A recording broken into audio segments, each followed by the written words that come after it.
Bom dia a todos e a todos. Eu só queria falar rapidamente de um dado. Não sei se está falhando, mas... Acho que todo mundo está me ouvindo. Um dado que não sei se foi falado algumas vezes, mas que está acontecendo na estrutural e tem a ver com a educação, é a militarização da escola. E não vou estender muito nesse debate, não sei se é o local, mas é um dado relevante para a gente pensar, porque estamos falando de educação no território da cidade estrutural, mas uma coisa que foi dita na mesa é que nós não... Infelizmente acontece de alguns atores dessa política, por não saber lidar com as crianças, com as necessidades delas, às vezes tem vontade de se livrar das crianças, né? E foi dito, nós não podemos permitir que isso aconteça. E um dado que tem acontecido nessa escola militarizada da estrutural, e eu digo isso não fruto da pesquisa que nós do Coletivo da Cidade fizemos, mas por relatos de algumas das crianças, dos adolescentes e das mães dessas crianças, é que assim que acontece, por exemplo, uma briga entre adolescentes dentro da escola, tem sido uma prática sistemática de a polícia militar levar a criança para DCA automaticamente, leva para a delegacia dentro do camburão. A mãe relatou que quando, um dos casos aqui eu tive acesso, quando chegou na delegacia, os policiais civis já disseram, mais um lá da escola da estrutural, a polícia militar está trazendo todas para cá.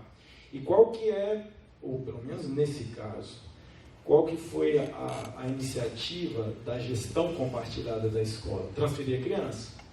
E a criança já está, no dia seguinte, a criança já estava transferida para uma outra escola do Guará. Será que não é um dado relevante para nós pensarmos, já que estamos falando de educação no território da cidade estrutural? Nós, do coletivo, que fizemos a pesquisa, que tentamos mostrar as causas desses problemas tão frequentemente falados, as crianças da estrutural apresentam o problema.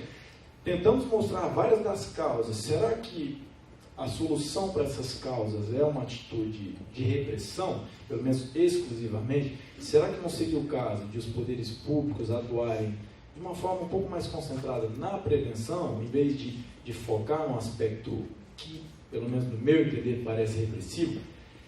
É claro que todo mundo quer segurança. O morador da cidade estrutural, da Santa Luzia, das escolas, como o do Lago Sul, quer segurança. Todo mundo quer segurança. Nós aqui dentro dessa sala, quando saímos daqui, vamos para os nossos trabalhos, enfim, todo mundo quer segurança. Mas a alternativa de política pública apresentada para as famílias da estrutural foi dialogada com elas no sentido de dizer qual é a melhor estratégia de segurança? É prevenção ou é exclusivamente uma estratégia de repressão? Só queria trazer esse dado, eventualmente pode fomentar algum debate, mas eu acho muito importante trazer essa realidade que tem acontecido no território da cidade estrutural, que é a militarização de pelo menos uma das escolas e o reflexo que isso tem nos adolescentes, principalmente nos que nós atendemos lá no coletivo da cidade.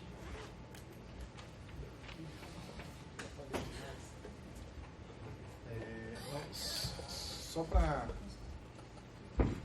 Como ninguém está se colocando, só para dialogar com o que o professor colocou, né, em relação aos dados, aos outros dados da pesquisa, né? Nesse processo, a gente teve algumas dificuldades. Por conta dessa situação das escolas, o acesso, o diálogo com as escolas foi talvez o maior desafio do projeto. E aí, tem duas dinâmicas. Primeiro, porque as escolas têm uma formação muito para dentro, para suas dinâmicas que são extenuantes, né? Então é muito difícil dialogar com esses atores. Acho que é melhor ser o microfone, né?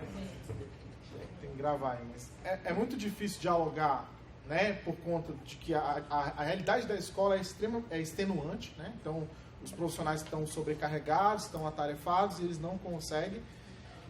E por outro lado, por uma concepção de trabalho mesmo, né, de que as coisas têm que ficarem dentro daquele âmbito, né?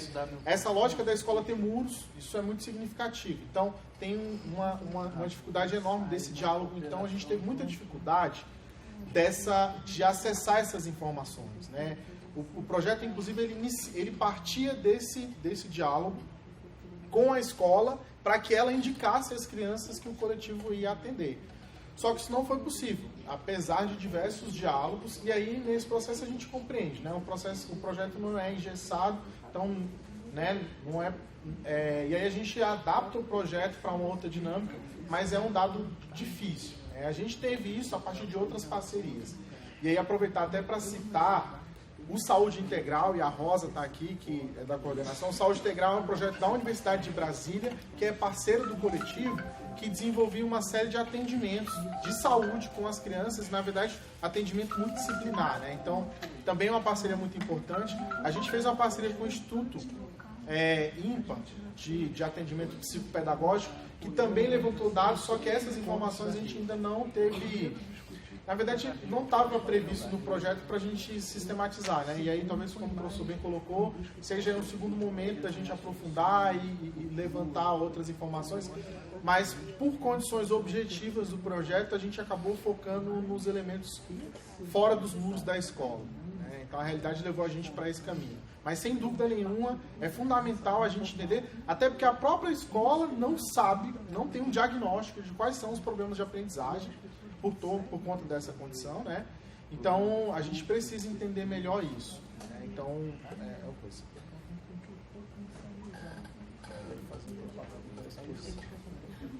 Eu queria depois que ela...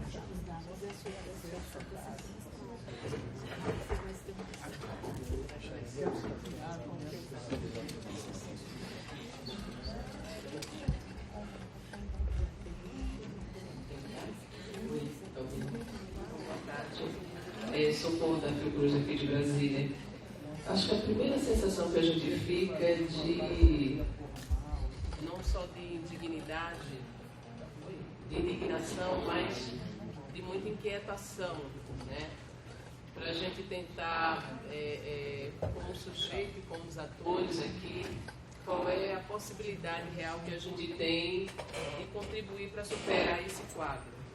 Então, acho que todo mundo sai daqui questionado, né, todo mundo sai daqui questionado. Então, mas eu acho que a gente precisa fazer elogios, porque o que está sendo trazido para cá não é pouca coisa e muito legítimo pelas pessoas que estão trazendo para nós que temos aqui outros papéis, né, como pesquisadores, cientistas, educadores, gestores, etc. Mas, assim, primeiro, Guaraci, dizer que é uma outra forma de pensar a pesquisa, né, quando você, uma liderança da comunidade, com a tua graduação e se coloca a serviço de um projeto comunitário e traz para o conjunto da sociedade esse olhar. Então, é mais legítimo do que qualquer outro pesquisador ou pesquisadora que viesse fazer aqui uma abordagem sobre o cenário ou a realidade estrutural. É outra forma também de produzir conhecimento, não é? Porque você não se distancia, você é parte dele. E uma outra coisa é pensar a pesquisa educacional, que em geral é muito mais voltada para a sala de aula, para dentro dos muros da escola, e você disse, não, eu não quero fazer uma pesquisa educacional olhando só para esse núcleo, porque realmente não tem respostas, né? A militarização, ou a fome das crianças, ou a violência que está dentro da escola está na vida. Então você também fez uma pesquisa educacional como sujeito de dentro da comunidade, de dentro da educação ou da assistência, mas olhando numa dimensão, né, muito ampla. E aí, nesse sentido, acho que qual é o campo teórico para a gente, diante dessa diversidade e da dimensão ampla da vulnerabilidade, quais são as teorias que a gente também se apoia para fazer outras análises e aí apontar também caminhos, né? Porque a ciência também ela tem que apontar soluções. E vocês ousaram também aí apontar alguns caminhos, né? Mas é importante também ter, porque tem uma complexidade muito gritante.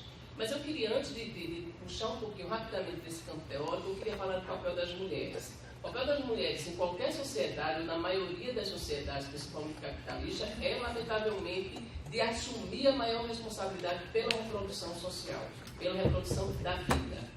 Entretanto, essa reprodução da vida, ela é mais sofrida de acordo com a renda com o sexo, com a raça, com a escolaridade, com a renda, que é o que a gente vê na estrutural. Né? Com certeza precisa de um olhar mais voltado, porque quem é responsável pela reprodução da vida está doente e está morrendo. Né? Mas mesmo assim está lutando. Mesmo assim está lutando. É um grito aí de emergência sobre as mulheres. E finalizando, eu estava lendo outro dia um artigo da Clara Valverde, que é uma pesquisadora também da área social na Espanha, que ela colocava uma teoria da necropolítica, o neoliberalismo e a necropolítica, ou seja, a política da morte. A política da morte. Como é que a gente enfrenta a desigualdade? Aí você trouxe a questão das redes, né? Da rede, que é um grande ensaio, é uma grande iniciativa, mas não consegue responder satisfatoriamente a tudo. Não é? Então, aí a Clara Valverde dizia o seguinte: a necropolítica, que é a política da morte, é exatamente aquela que condena as pessoas a morrerem, principalmente as pessoas consideradas não rentáveis no sistema capitalista. Então, mulheres negras, chefes de família, né, que aprenderam o ofício de catar material no chão, com origem de imigrantes, com isso e com aquilo, né, elas estão totalmente dentro desse crivo de dizer que não são rentáveis, portanto, precisam morrer. Vários outros, Rosa Valon, vários outros também do campo da própria assistência social, do serviço social, também analisam que numa sociedade capitalista, os vinculados são os que podem ter um pouco mais de cidadania. Os não vinculados estão condenados ou à filantropia ou à morte.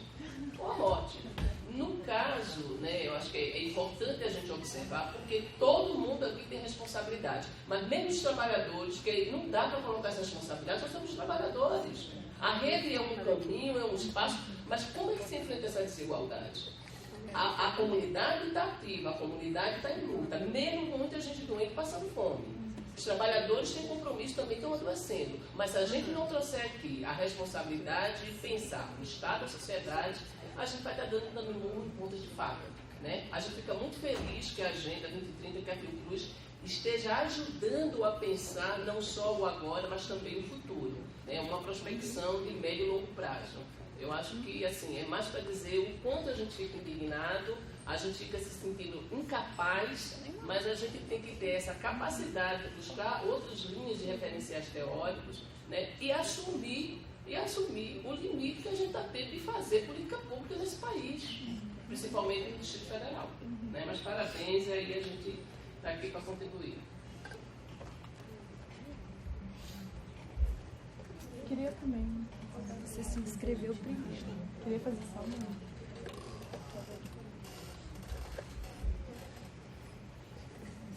Bom dia a todos e todas, já boa tarde. Meu nome é Thaís Coutinho, trabalho no Ministério da Saúde, no Departamento de Saúde da Família agora, e faço apoio ao DF, entre outras funções também, apoio à coordenação de saúde da Secretaria de Saúde do DF, apoio institucional. E fico muito feliz pelo convite do Núcleo de Futuro, da gente estar aqui ouvindo a pesquisa. Peço desculpas por ter chegado um pouquinho atrasado, perdi alguma coisa. Mas a minha fala aqui, minha intervenção, vai no sentido da Socorro. Assim, eu acho que a gente fica muito mexido, né, ao ver que uma voz de lá da comunidade esclarecida, essa voz conseguiu levantar outras vozes e mostrar pra gente um quadro que a gente até sabe, mas que é difícil a gente olhar para ele e não se sentir responsável sobre isso, né? Então, acho que a primeira coisa é parabenizar e muito a iniciativa, o projeto, o trabalho contínuo. Eu acabei de entrar aqui no site, fico emocionada só de olhar o site. E quanto mais ainda de pensar que a gente pode auxiliar ainda mais a construção das redes, a construção desse caminho pela população.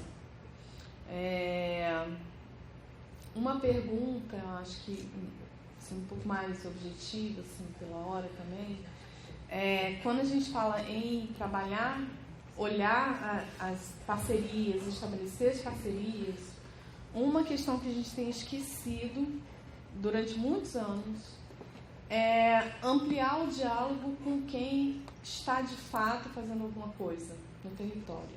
E o que eu qualifico em fazer alguma coisa? é estar no dia a dia, é estar lá conversando com as famílias, é identificar quem é que está praticando a violência e denunciar. Então, quando a gente consegue pensar um projeto que a gente inclua as pessoas que de fato estão lá, junto na vida da população, na nossa vida, esse projeto vai muito mais além. E aí, o que me chamou a atenção um pouco, aí falando da parte da saúde, que é onde eu estou visualizando que seria possível a gente auxiliar nesse estabelecimento de parcerias, a gente precisa conversar com igrejas, como você colocou. Assim, a gente precisa começar a estabelecer esse diálogo, porque elas cuidam da vida das pessoas, independente dessa mistura que hoje a gente vê entre a igreja e a sociedade, e a política, e etc. e tal. A gente não pode mais não dialogar com quem de fato está nas favelas, nas comunidades, fazendo esse diálogo, fazendo muitas vezes um enfrentamento, né? Então isso me chamou muita atenção. E a outra questão que me chamou também a atenção é como que a gente consegue dialogar se não tem um equipamento social no território. Isso é uma dúvida principal para mim, uma chave.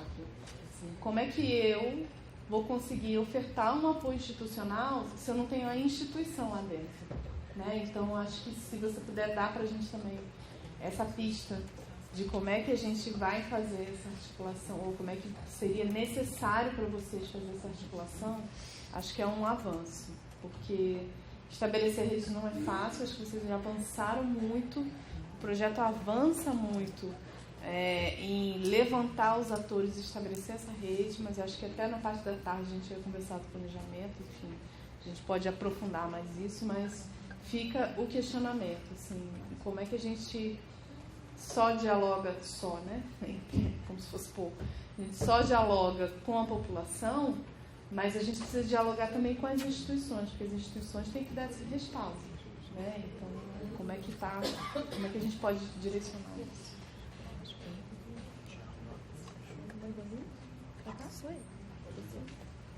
Acho que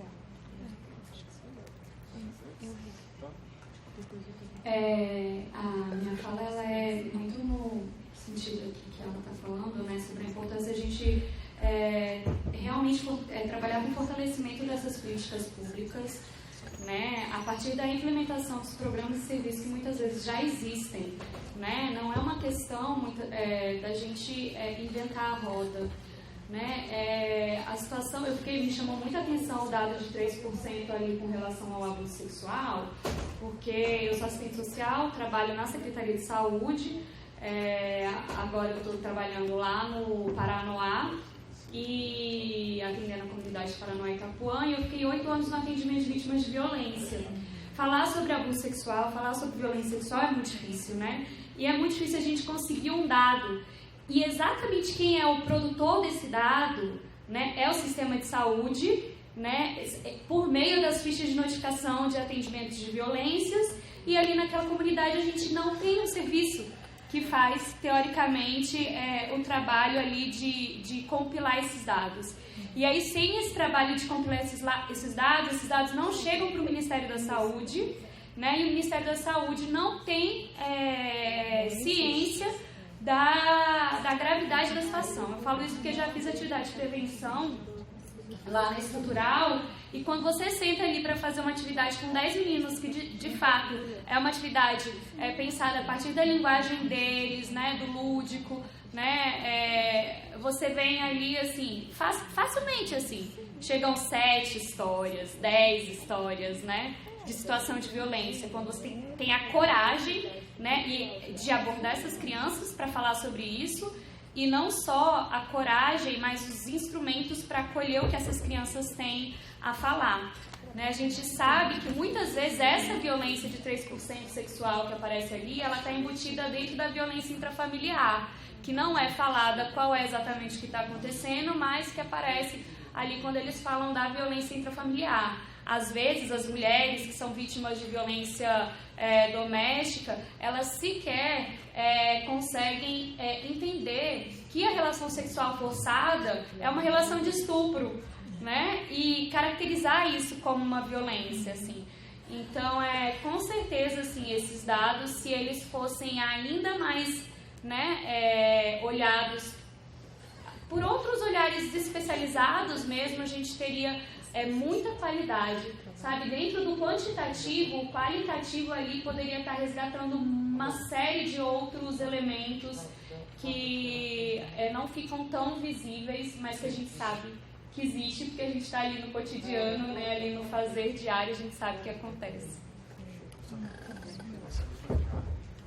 Vou passar para a Charlie, mas enquanto isso, só para falar o seguinte, a pesquisa foi um processo de construção coletiva, que vocês estão falando, né?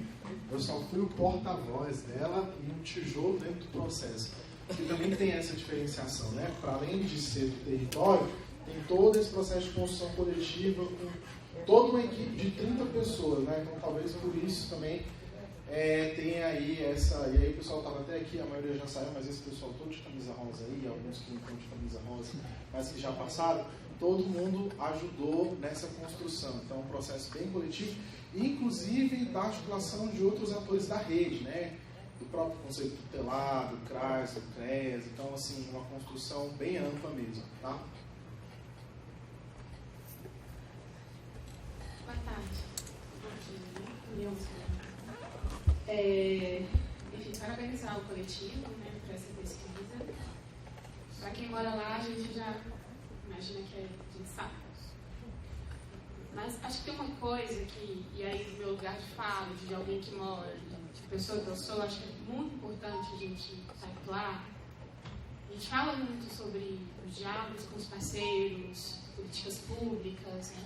Mas acho que a gente precisa se lembrar que a Estrutural ela não é uma cidade, não é um descaso com a Estrutural. Não é uma coisa assim que não foi pensado, é pensado. Né? A gente precisa começar a organizar melhor a nossa narrativa. É a cidade mais negra, portanto a cidade mais pobre, portanto a cidade que tem o menor índice de desenvolvimento, portanto a cidade que acolheu o maior lixão, né, a céu aberto da América Latina. A cidade deu certo, muito próximo do plano, do lado da cidade do automóvel, que carro tem cidade, pessoas não. Né? A gente fez lixão e aí começa todo esse processo de gentrificação. Tem pessoas que passam fome naquelas cidades. E isso não é descaso, é uma escolha política. E é uma escolha política que esse país faz, que sempre fez desde a época do Brasil colônia e que segue fazendo. Então, não é algo porque a gente não tem dados, ou porque a população não se organiza, ou porque não tem recurso. É porque tem uma estrutura, bem colocada aqui nessa necropolítica, que escolhe, determina quem são os corpos que vão acessar isso ou não, que vai acessar esse direito, que vai ter qualidade de vida ou não. E essa escolha ela é estruturada no racismo. Então, assim, acho que pensar e olhar para esses dados dessa ótica, assim, desse racismo estrutural, dizendo ali, e olhe bem, racismo estrutural, ali pautando quem é, como é que vive a condição dessa cidade. Não dá para discutir, apresentar qualquer coisa sobre estrutural sem antes levantar isso e trazer isso para todas as narrativas que se compõem a partir disso. Vem sim essa discussão de gênero, uma cidade com um grande número de mulheres, as mulheres encabeçando e trazendo toda essa resistência, mas até a própria discussão sobre gênero, para essa população a gente precisa ir um pouco mais além, a gente precisa ter um outro olhar. A discussão de gênero para pessoas negras, para a população negra, ela tem uma outra esfera e traz outra dimensão. Mas estamos falando aqui, né, de Estado, de política pública, a gente precisa considerar. É uma escolha fechar o lixão do jeito que ele foi fechado, com um plano lindo, maravilhoso, conheci, fazia parte de alguns processos, mas ele não aconteceu. Não aconteceu como era para ser, porque alguns órgãos, algumas secretarias não conseguiram desenvolver. E não conseguiram desenvolver porque, mais uma vez, as pessoas que seriam beneficiadas se tudo tivesse dado certo eram pessoas pretas. E a gente não vai beneficiar preto. Então, foi uma escolha política. É também uma escolha política de ter lá uma escola militarizada. Porque a gente não quer construir escola. Porque a gente vai educar pessoas, crianças negras. A infância, para quem é preto, é algo desconhecido. Bem como a humanidade, para quem é preto, também é algo bastante desconhecido. Assim como o direito à cidade, para quem é preto, ainda não chegou. Por mais que a gente esteja ali nas vias, né, à beira ali da via estrutural, quem vai para Taguatinga, Ceilândia, passa e nos vê ali todos os tempos. Ali, a gente está ali o tempo todo. Mas só quem vive ali sabe como é que aquilo se configura. Uma cidade que nasce ao torno do lixão, ninguém nasce com o sonho de querer ser um catador. Né? O catador nasce já descaso de quando a política não chega para ele, quando o acesso à educação não se deu. E isso perpetuou. A gente acompanha, sabe, de famílias que o avô era catador, o pai era catador, o filho é catador, e como a gente não tem escola, muito provavelmente pode ser que não seja catador, porque nós não temos mais, não está mais no lixão. E cadê a coleta seletiva? Está funcionando para vocês? Porque não está funcionando. Né? Alguém está vendo isso? Então, essa escolha sistêmica, se eu fecho, né, um lugar como lixão, que tem todas as questões que sim, não defendo que ele devia continuar aberto, mas a forma como foi violentou muitas pessoas e colocou as pessoas na situação de passarem fome. E o Estado tem responsabilidade. Brasília tem responsabilidade. A estrutural não produzia nem 1% daquele lixo ali. Então, aquele lixo era de Brasília. Todo morador de Brasília tem responsabilidade com isso. Se uma pessoa não conseguiu se formar, não conseguiu trabalho, nós temos responsabilidade quanto a isso. E ela vê na coleta seletiva, na coleta de materiais reciclados, uma possibilidade de vida, e aí essa pessoa destaca, uma pessoa negra, e ela está ali tentando seguir, até isso está retirado, e até nisso a política falha, mais uma vez é uma escolha racista de eliminar esse sujeito. E aí isso vai se dando, assim, a gente, a presença, né, a escola militar, a gente também vê uma presença muito forte de policiais na cidade. Nós não produzimos drogas nem armas. Se as armas chegam lá, senhores, não é a gente que está produzindo. Então, o que acontece? Que durante o percurso dessas drogas e dessas armas, ninguém aparece. O Estado, a política de segurança, ela não aparece. Mas ela aparece para prender, né, os nossos adolescentes. Ela aparece, inclusive, para matá-los, para encarcerá-los. Assim. A gente está falando de genocídio, a gente está falando do extermínio, a gente está falando do feminicídio das mulheres negras. Eu concordo muito com você que a gente precisa ampliar o diálogo com as igrejas, que a gente precisa, sim, ocupar aqueles espaços, que as igrejas, inclusive, fazem um trabalho, né, que o Estado não faz. Mas a gente também precisa ter muito cuidado nessa aproximação, porque é uma das cidades mais evangélicas do DF e também tem um número altíssimo de violência contra a mulher, e legitimado, defendido, pautado, sustentado nos discursos dos pastores, de que a mulher tem que ser submissa. Então a gente precisa considerar essas nuances, assim, né? Dessa negação, inclusive, da identidade dessas pessoas. Né? Então, se é o pastor que está dizendo que ela tem que orar, ela vai orar. Ela não vai discar 180, ela vai orar para que Jesus liberte o companheiro dela. E aí, de novo, esse lugar, esse companheiro que bate nela, que espanca, que às vezes abusa, violenta. Então, tem várias questões. E a centralidade disso está aqui. A negação da identidade dessa cidade enquanto uma cidade negra, da identidade desses sujeitos, dos direitos que esse corpo preto precisa experimentar, experienciar, de como esse país precisa se educar para reconhecer a humanidade da pessoa preta. E aí não dá para pensar a educação só mesmo na escola, até porque não é esse o nosso pensamento enquanto pessoas, né? Educação em todo o território, em toda a cidade. Mas para além da estrutural, né? Fora dali, quando o corpinho preto sai do estrutural, como é que ele é educado? Como que Brasília foi educada para tratar isso? Assim? Como que Brasília se educou para acolher essas pessoas? Né? E aí, de novo, a gente fala sobre desigualdades, e desigualdade é uma escolha política sustentada o tempo todo, ali, tem altos investimentos para que ela continue crescendo, e nesse país desigualdade tem cor. E a gente precisa ser honesto com isso e fazer essa disputa desse lugar. É isso.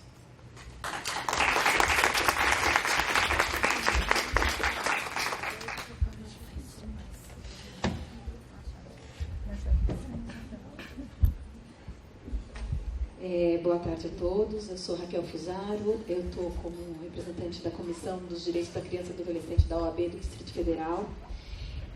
Semana passada nós estivemos numa conversa aqui na CLDF sobre primeira infância, então eu acho que a importância de um trabalho de pesquisa e de você ouvir as pessoas do local, e elas que constroem, e elas que sabem da realidade que ela vivencia e quais as necessidades daquele local. Então, acho que isso é fundamental.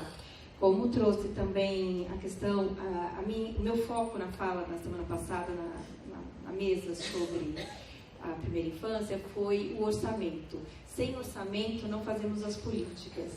E o estudo que foi feito, que eu fiz uma coletânea de dados, a gente descobriu, não, na verdade a gente só colocou em evidência que o GDF ele não executa tanto o orçamento do EGDF não é executado na sua integralidade, quanto o orçamento da criança e do adolescente. Aqui no Distrito Federal também não é executado em sua integralidade. Então, nós temos, salvo engano, 4 bilhões e 300 milhões não foram executados em 2018. O que significa dizer, corroborando a fala, que não é questão de falta de recursos, uma vez que sobrou, não foram gastos 300 milhões de reais aqui do orçamento da criança e do adolescente, que é para as políticas locais, em diversas pastas, seja da educação, seja da saúde, enfim, todas as pastas que trabalham com o orçamento da criança. E na questão dos dados, eu sou, como eu disse agora para o professor Wagner, eu sou uma admiradora, eu acho que é muito importante esse mapeamento dos dados, não só dos dados em si, mas eles transformados em informação, a importância da estrutural ter esses dados, ter acesso, a pessoa que mora naquela localidade, saber quanto foi destinado para aquela região, se foi em educação, se foi em saúde, qual tipo de ação foram realizadas ali, porque ali não temos um investimento em creches. Nessa mesma reunião, o secretário da Fazenda pediu para que o responsável pela parte de aprovação dos projetos, porque ele fala assim, demora-se muito para conseguir fazer o projeto da creche e a aprovação desse projeto, então ele se empenhou em fazer esse compromisso de efetivamente construir. Quando eu falo também, que eu ouvi aqui, então acho muito importante a questão da gente fazer a gestão desses dados, dessa informação, para que a população tenha acesso. Então, eu acho que com dados, com informação, o gestor pode fazer melhor a sua tomada de decisão e saber aonde e como investir, e a sociedade também tem direito à transparência, porque simplesmente os dados estarem lá não me traz transparência, porque até eu conseguir fazer o cruzamento de todos esses dados, eu não consigo saber que dinheiro foi, nem aonde foi, nem por que foi, para eu, enquanto sociedade, poder fazer a cobrança do poder público e de quem, enfim, das emendas parlamentares, para onde foi, se foi, coloca lá creche, mas foi para construção ou foi para evento na creche, foi para material da creche. Então, eu, enquanto cidadão, tenho esse direito e transparência, é eu saber efetivamente desses dados. A questão da importância da promoção e da prevenção nas políticas públicas. Então, se falou muito, de saúde e como é importante você trabalhar o aspecto da promoção da saúde nas regiões, principalmente nas mais vulneráveis, onde às vezes não tem acesso à informação. Então, um trabalho importante em campanhas de promoção e prevenção com relação à saúde. Com relação também às falhas da rede de proteção e garantias. Como foi dito, existia uma mulher que há 2 anos não tinha luz, por conta de um problema entre casal, e como isso não foi identificado pela rede de proteção e garantia. Como uma pessoa não tem ali o acesso, não foi inserida no programa habitacional. Então, vamos pensar também na gestão das políticas que já existem, no fortalecimento, na sensibilização das pessoas que também trabalham com as políticas, dos conselhos diversos, para que a gente consiga avançar e que ações como essa, 2 anos sem luz, de uma pessoa que não está inscrita no programa habitacional, que isso não aconteça. Enfim, como eu disse, a importância da gente, eu sou uma defensora da importância da gente investir na primeira infância como quebra desse ciclo de vulnerabilidades. Então, a importância da gente universalizar a creche. A gente não tem isso como meta, a meta é universalizar a pré-escola, crianças de 4 a 6, mas como é importante, e não só creche, é a creche qualificada com profissionais, com equipamento e como ensino. Às vezes a gente pensa creche ligado muito à assistência social, então a creche é um lugar para deixar as crianças, para as mulheres trabalharem.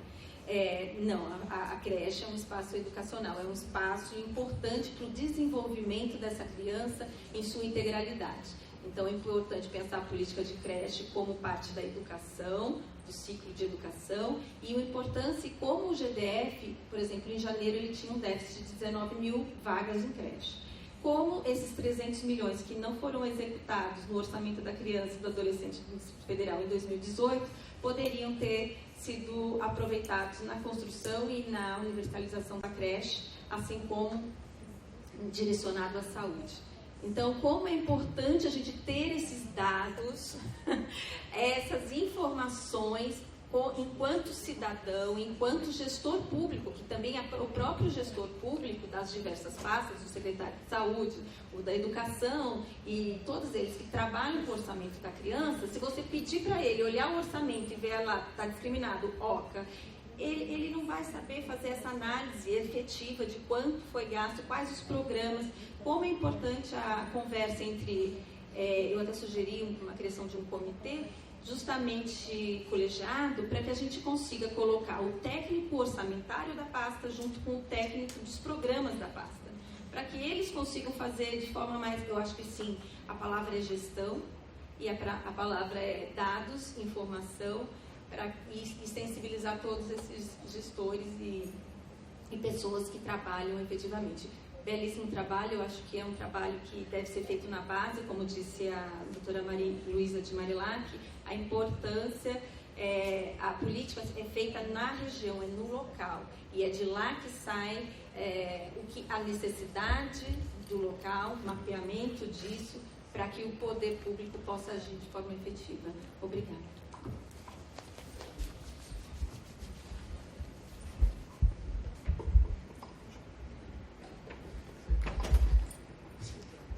Já combinamos aqui, eu e Isaac, seremos breves pela paciência de você.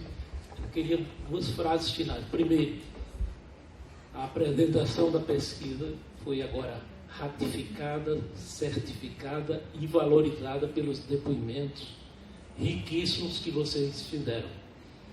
Acho que está aí a equipe do Moacir e as pessoas de camisa cor-de-rosa com a mão na massa.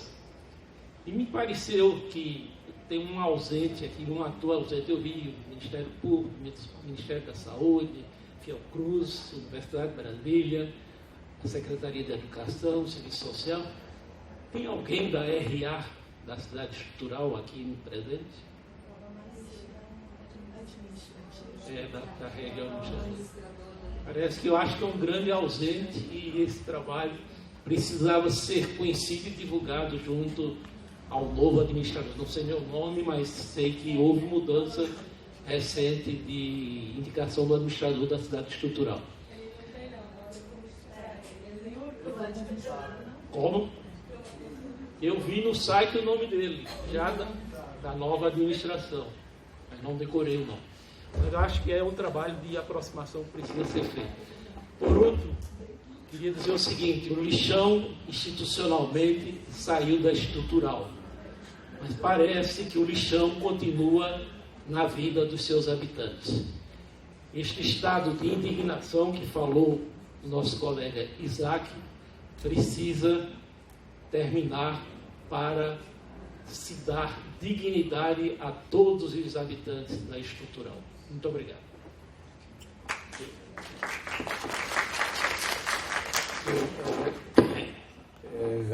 Eu endosso todas as palavras do professor Formiga e também gostei das intervenções, né?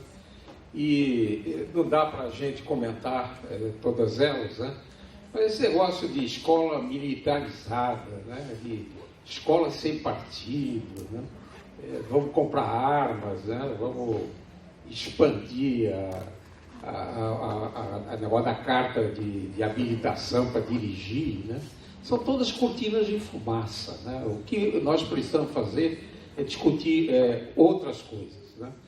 Por exemplo, o sistema socioeducativo nesse país está falido.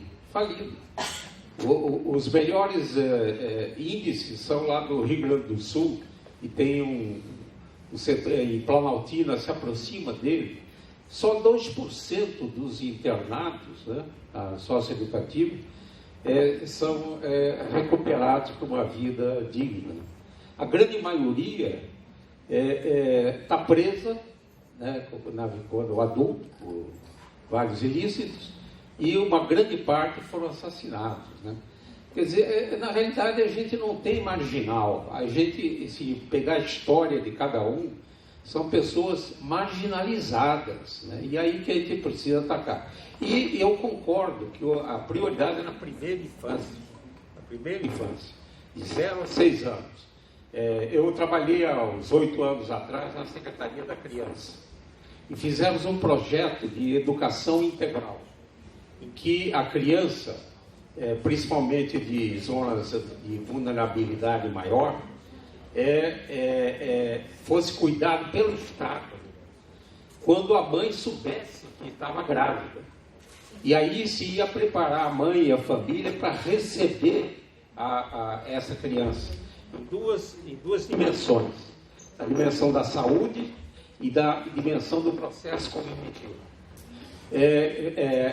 As famílias receberiam na sua casa equipes multidisciplinares que preparariam a família, e depois do nascimento, equipes multidisciplinares no primeiro ano de vida iam acompanhando, e no segundo ano de vida elas iriam para espaços infantis, não creches, no conceito que a gente tem hoje, com protocolos profissionais de atendimento, e preparando o ensino fundamental e médio completamente diferente do que nós temos, para a gente ter uma geração completamente diferente, mas tem que atuar na primeira infância. Eu queria felicitar a todas as entidades, né? E eu acho que foi uma manhã muito rica, e que vai dar uma sementeira grande, que vai dar deliciosos frutos. Muito obrigado.